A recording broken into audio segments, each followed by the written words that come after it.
Welcome to a new edition of the Famous Interviews with Joe Dimino. On this episode, we talk with award-winning author and yoga therapist, Jennie Lee.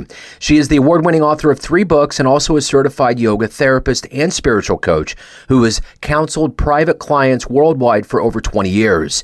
From her studies in yoga philosophy and spiritual psychology, Jennie has a large toolbox of practices that promote optimal well-being and purposeful living. When she is not writing or coaching, she enjoys surfing with her husband near their home in Hawaii. Enjoy this interview. Thank you for taking a minute out today. I appreciate it. Yeah, no problem. Thanks for asking. It's always fun to connect with people, especially in slightly different sectors than the ones that I typically am asked about. So, yeah, awesome. Before we get into your life and your career, I want to know, the last 3 years with COVID's kind of been a thing that we've all had to deal with in varying ways. How did you survive that time period, and how has it changed the way that you conduct business and live your life now? Well, I mean, obviously, like everyone's lives changed in many ways. The COVID year was tough because I do a lot of programming that is booked way in advance, so a lot had to be canceled. But in terms of the day-to-day of my work, I see a lot of clients on Zoom. So my counseling practice in yoga therapy is all done on Zoom. So I have clients all over the world. So fortunately, I was kind of set up for continuing to work in the same way that I had been during that time of shutdown. Unfortunately, the in-person events, I run a wellness retreat once a year in some different beautiful part of the world, and so that shifted. But it's coming back, so that's the good news. Yeah, everything's waking up, and that's kind of the gist of the question, is that now that we're all kind of getting to that point where we're doing what we did before, or we're at least out living, it kind of puts a new pall on things. So let's get to the essence of what you do. I'm going to put you in front of a bunch of third graders at a career day, and one of them is going to look up at you and say, what is it that you do for a living? How would you answer them? Yeah, I spend a lot of time explaining what yoga therapy is and what spiritual coaching is. Those are kind of my two titles, if you will. Yoga therapy is utilizing and I'm not sure if this is a third grade explanation, but I'm going to do my best. It's utilizing the ancient teachings of yoga philosophy, which are far more than just the yoga postures that most people are familiar with.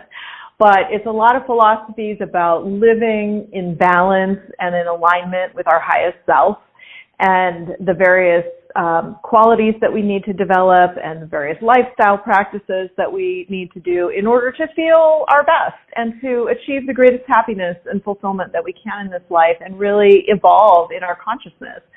So that's, and it is a very spiritual practice, which is why I also hold the title spiritual coach, because my focus has always been on meeting people in their emotional and spiritual growth points. That often happens when someone is in a time of transition. Maybe they've had a loss, or maybe they're changing career paths, or just doing some deeper inner work for whatever reason. Those, like I called them, emotional, spiritual growth points come up for us at different times in our life. And that's where I find that the coaching work that I do is most helpful to people. So when you were in the third grade, what was your dream growing up? What did you want to become? Well, I wanted to be a writer, and I am also an author. I have 3 books out, all on the subject of yoga philosophy, meditation, spiritual living, self-reflection. So they mirror the coaching work that I do. So yeah, I always wanted to be a writer. My degree was in journalism, and it took me, I went through a kind of a circuitous path of needing to make physical yoga my career for many, many years. I owned a yoga studio for 10, 11 years, and then finding my way back to the more inner practices and then writing about them as well. So now it's a beautiful blend of everything that I love. So all of this begins from childhood. Talk to me a little bit about, where you were born and raised and how these seeds got into you to become who you are today. Oh, that's a great question.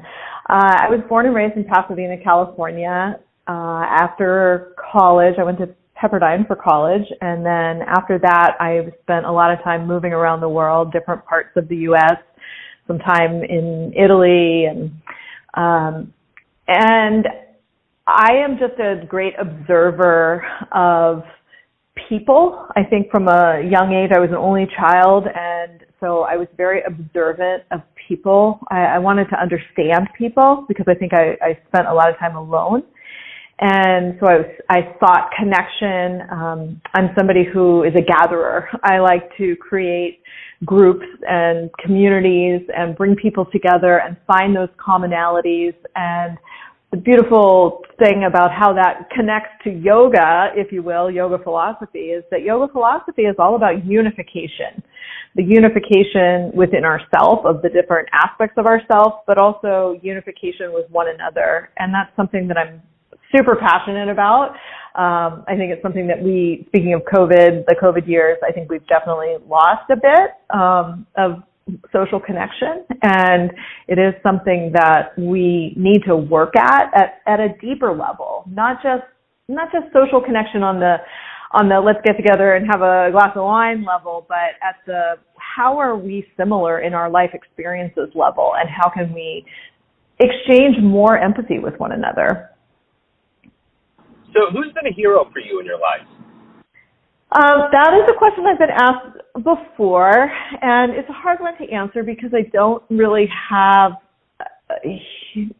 heroes in the traditional sense of kind of mentors that I might have looked up to or people that I aspired to be in my career. I've had a pretty self-driven path. My heroes are more spiritual icons. Like Jesus, and not because I'm super religious, because I'm not, but I am very spiritual. And I believe that spirituality transcends religion. It is our truest nature. We are spiritual beings. And so, but I look to those great teachers like Jesus or Buddha, or in more current times, one of my spiritual teachers is Paramahansa Yogananda. He wrote Autobiography of a Yogi. These spiritual leaders are my heroes. So if you can meet anybody alive on the planet right now, who would you love to meet and talk to? On the planet, alive right now, I would probably choose to speak with a woman named Amma, Mata Amritanandamai. She is also a spiritual teacher. She is a beautiful, enlightened being on the planet right now. She goes by the nickname Amma, which means Divine Mother. So she has a worldwide organization that does all kinds of humanitarian work, and she travels around the globe, at least pre-COVID, offering hugs to people. She's known as the hugging saint. And I've seen her several times in person, and the energy that she exudes of really incredible divine love is so powerful. So if I had the opportunity to sit down and have a personal conversation with her, that's what I would choose. So what motivates you every day? You know, we all have drive. We all have things that we want to do with our days and our weeks and years. But what is it that really ultimately pushes you and propels you? Well, I think if I had to summarize that in a real quick sentence, and I love that you don't give your interviewees these questions ahead of time, because it's, the spontaneous answers I think are great. They're probably the truest from our hearts.